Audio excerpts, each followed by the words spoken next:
Hey, storage, self-storage isn't just about a real estate anymore. I'm going to be talking about one of the experts in this industry. You're going to want to stick around for this. This is the Franchise Pitfalls and Profit Show. Each week, we bring you the challenges and triumphs of being in the franchise development and consulting business. The things you need to make money faster. And now your host, one of the most successful franchise developers in North America, Don Shin.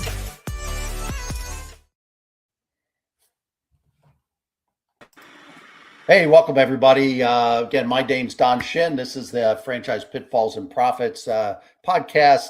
I've got a really interesting guest on the show with me today, an expert in this space. My guest is Mark Gooden. He is the founder and the CEO of Storage Authority. Mark's been around the self-storage world for a long time, and he's just got a really good and different perspective. And I think that's because Mark has lived it. I always love to say, boy, if you want help from somebody or you want to do something with somebody, go to the people that have lived it and done it, been there, done that. And Mark is one of those guys. So, Mark, hey, welcome to the show. Don, it's my pleasure to be here. I appreciate it. Yeah, no worries. So let's go ahead and jump in, Mark. One of the things I always like to ask is that when you first had a vision for starting your franchise, turning your business into a franchise, what were you thinking about there? What were you thinking of doing? And now that you've been up and running, you've been pretty successful with it. Has any of that changed?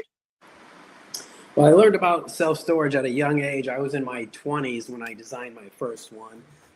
And, I noticed those guys were always the ones going out fishing and doing all the fun stuff after they came to my engineering office.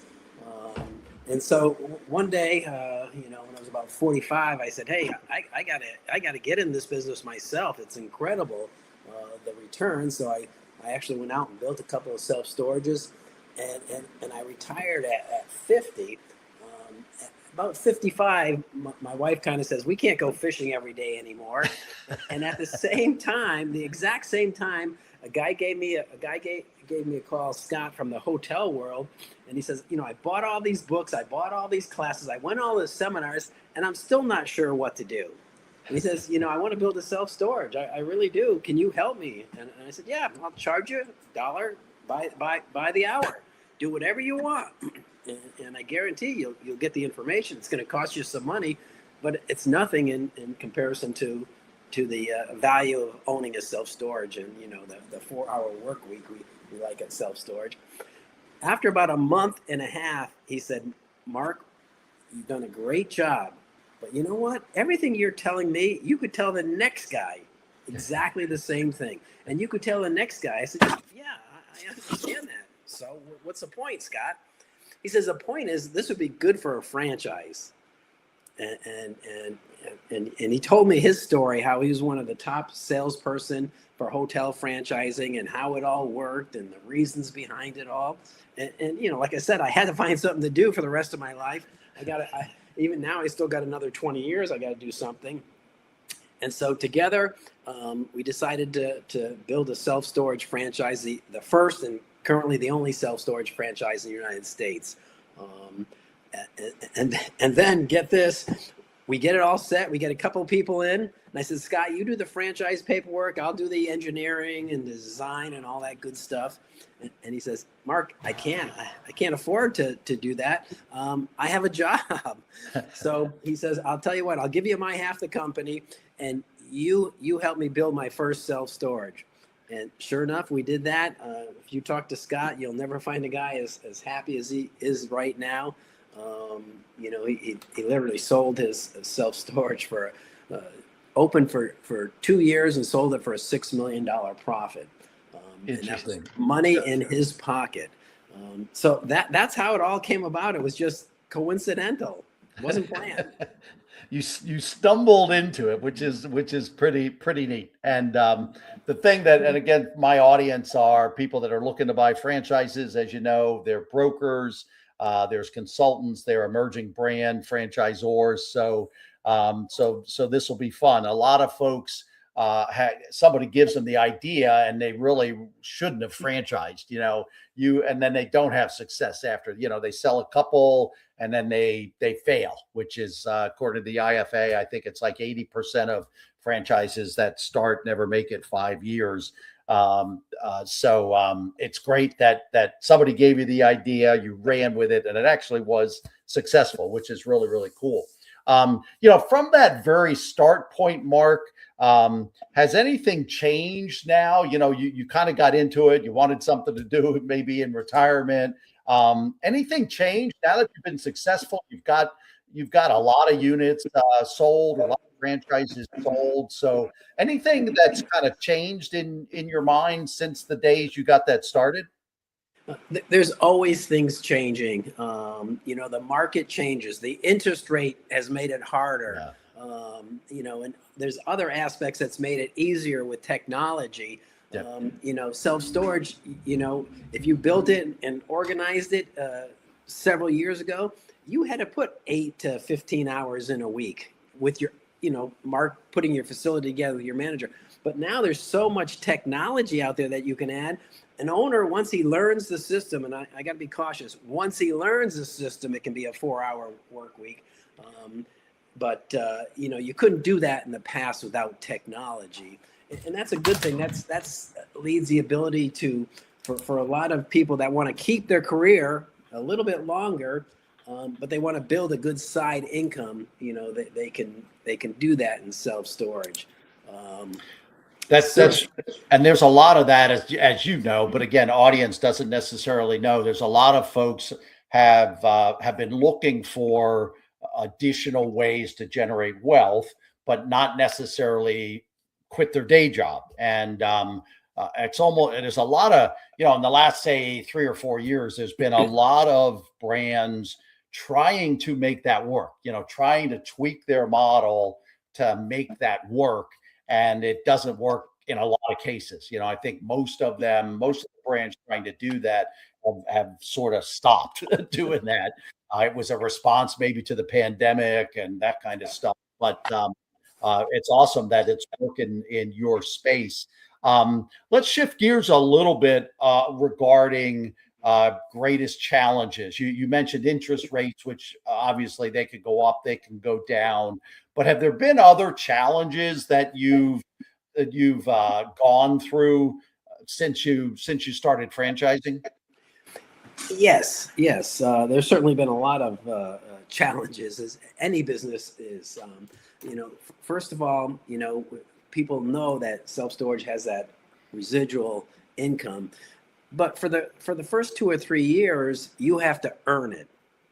And so we overemphasize, you have to earn it.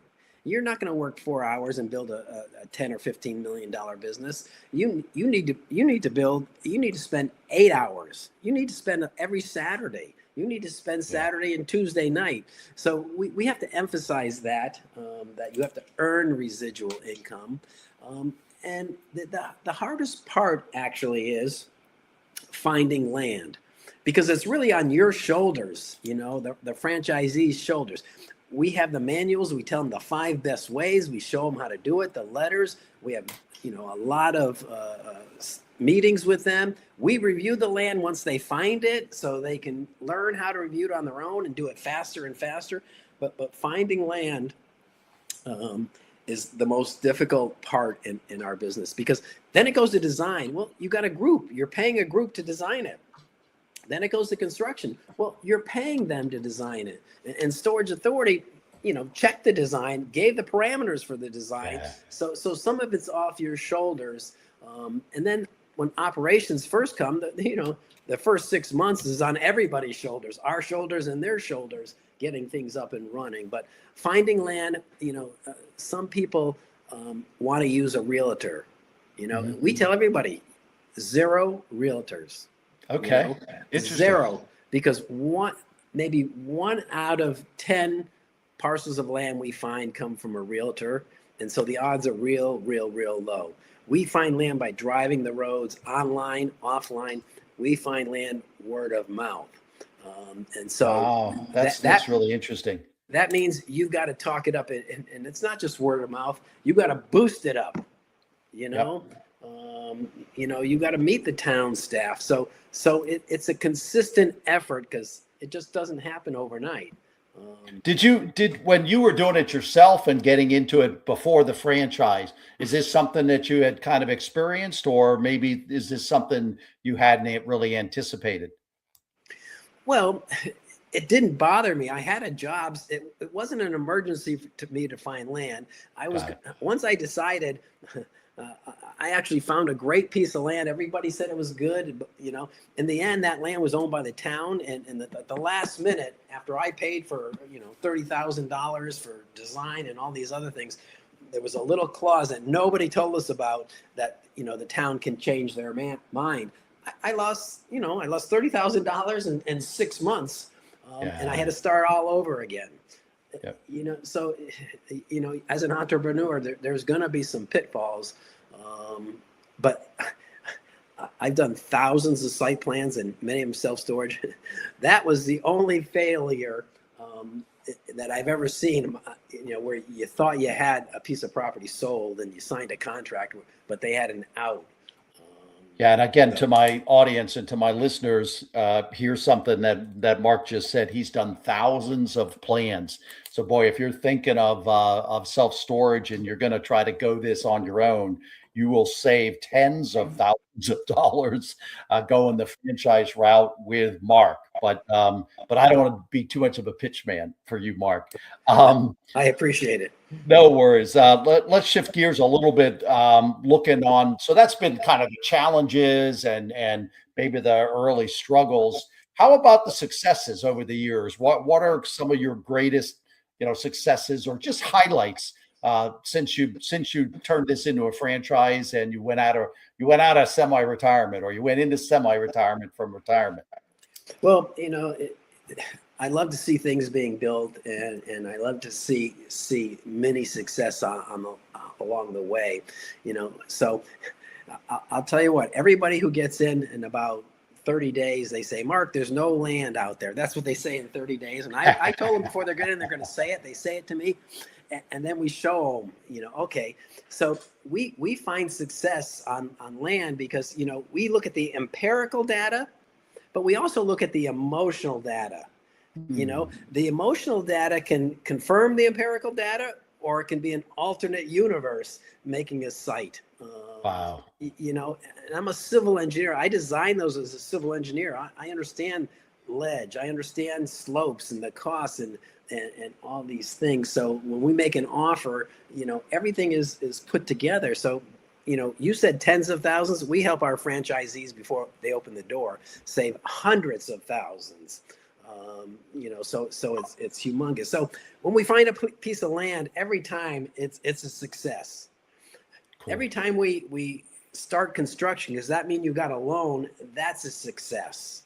Every time construction is done, now they saw these plans. People that don't even know what a site plan looks like, now they've seen it come to life in front of their eyes, and they're amazed.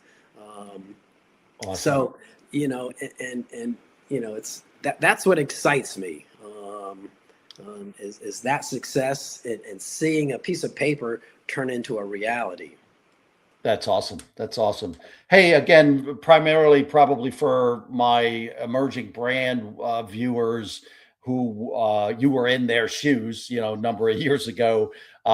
Any surprises? Anything happened along the way of franchising that one day you woke up and, wow, that's not something we were expecting, good or bad. Any surprises, along the way here in the last few years? Well, the surprises are things like the high interest rate. Nobody planned on that. But you know what? When everybody says they would have done it when the interest rates were 4%, but they didn't. That's right. But they didn't. Today is always the best time. So here's a couple of real big surprises. I've had 2 or 3 people get in, pay our franchise fee, and in 30 days they say, you know what, Mark? I'm just done. I don't want to look for land anymore. And of course, I call them up because they're working with the team. these are wealthy people. He says, I just bought I sold my old boat that was worth $1 million, and I bought this new one for $5 million. So I figured out that if there's work to be done, the wealthy people can get in our franchise system, but they can't go out and look for land and build it. They've got to buy a facility. Yeah. So I learned that lesson. I want somebody, that is still out there, a go-getter to do something in this world, not somebody that, already has $20 million in the bank, because they really don't want to put that kind of effort in. They're looking for a place to protect their money.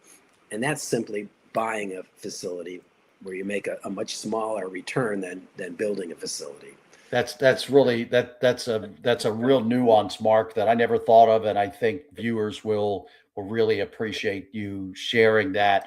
Have you ever, just a sidebar? Have you ever or any of your franchise owners bought an existing something that was already built in there and turned it into your franchise, or are you always starting fresh? Well, at this point, we are typically 9 out of 10 times starting fresh, because the returns are so incredibly different. You're going from a 10% return to a 30% return. Plus, in year 4, you're getting all your money back for an infinity returns. You refinance and you take $1 million out, you take out $2 or $3 million in year 4. And so the returns are infinity. So people are looking for, they want to do one self-storage, most of them, and have a lifestyle business. A couple people want a growth business. They're going to do 2, 3, or 4. Yeah. But most people are looking for one that can be a home run, and they can, double their income. And then they'll feel comfortable retiring at some point. Exciting. And that leads me right into my next question, second to last question. And that is simply, who are you looking for? Who do you think, if you had to describe, what do they call it? Your avatar, your ideal candidate, the person that you've seen be the most successful in your business. Who is that? So for people listening, that they can kind of connect and go, wow, maybe I've never thought of self-storage, but the way now Mark describes, he's describing me. So who are you looking for? Well, half of what we're looking for is somebody that wants to own their own business. There's a lot of people out there that don't want to be an entrepreneur. They don't want to manage a staff. They don't want to manage a business. So that's one group that quickly falls out of the thing. So we're looking for somebody that wants to own their own business and be in control. The franchise is not in control. In our case, you're in control. We just show you the best ways for profit. Now, typically, self-storage, it does cost money to do. So typically it's somebody that wants to make a significant 6-figure side income, and they've got a job. So it's a busy professional. It can be a doctor, a business owner, an IT expert.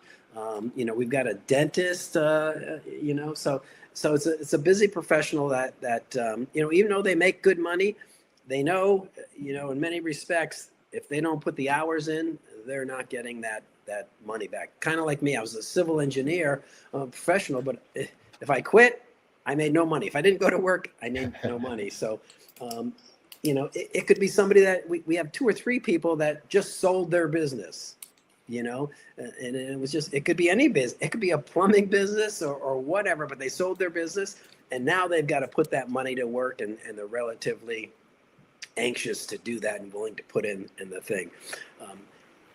There's 2 main reasons people are successful or fail. And I just use the word fear. People that are afraid of failure are not going to start any business, not just self-storage. If the fear is too big, you're not going to do it. Maybe somebody's on the fence, you can learn more and go that. But the fear that most of our franchisees have is that someday, I'm in my 60s, I've got another 30 years. 30 years is a lot of money. They're fearful that they won't have enough money. They're fearful that, even a doctor with AI could be taken out with a machine that does a surgery. So, we all say, oh, I want money, but I find the most successful people have a drive and a fear of, it's a fear of failure, not that they're going to fail, that they're going to fail self-storage, that they're going to fail to get to their goals that they've set outside of self-storage, their financial goals. So, those are a lot of people that, instantly get in. And self-storage does cost some money. So, you've either got to have that money, or, many of our franchisees, we've got 2 people, even 3 or 4 people as a team to afford that first one. Because we build something that's going to, provide a $6 million, a 6-figure income. 5 years down the road, after you've opened and fill it up, you should be making between $500,000 and $1 million. So it's a significant income, but you won't get there without that significant work. So. And I like your distinctions here and what you said earlier from the standpoint of someone who sold whatever kind of a business and they have a pot of money and they're not really ready to retire. They have the drive because they were obviously successful in that business if it was saleable. And so they're going to have to put some effort forth to find the land and to do some things to get this off the ground. And it may not be your dentist or your physician. It could be, but maybe those guys are too busy, or they don't even necessarily even know how to go about looking for a piece of property. So those are some really good distinctions on who are best targeted for to maybe get into this business. Last question. I promised 2 questions. This is the last one, I promise. Last question I always like to ask is there anything we haven't talked about, Mark, either about your brand, about being an entrepreneur, about having started a franchise, anything that we haven't talked about, I haven't asked questions about that, again, the audience, or, is there anything we haven't talked about that you'd like to be sure in the last couple of minutes that the listeners, the viewers get a chance to hear these kind of final words from you? Any thoughts?